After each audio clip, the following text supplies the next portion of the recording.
Kryeministri Edi Rama mori pjesë në një takim me përfaqësues të biznesit të vogël dhe të mesëm në Kuçov, ku prezantoi 2 linja të reja të financimit për mbështetjen dhe zhvillimin e agroturizmit. Për ta ndarë këtu me ju dhe përmes kësaj me të gjithë të tjerë risinë e 2 linjave të reja të financimit, por duke u nisur nga linja kryesore e financimit të re, që është linja e Bankës së Shqipërisë. Kreu i qeverisë theksoi se këto linja, që përfshin kredite buta dhe garancitë sovrane, janë një mundësi e shkëlqyer për biznesin, duke ofruar kushte të favorshme, si normat e interesit prej 2% dhe garanci deri në 70% të kolateralit.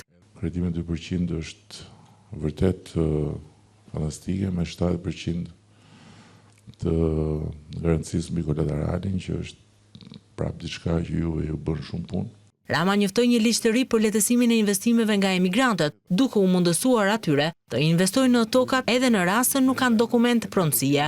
Cilido që do të investojë në tokën e vet, mund ta bëjë thjesht me një dëshmi të konfirmuar nga Këshilli Bashkiak.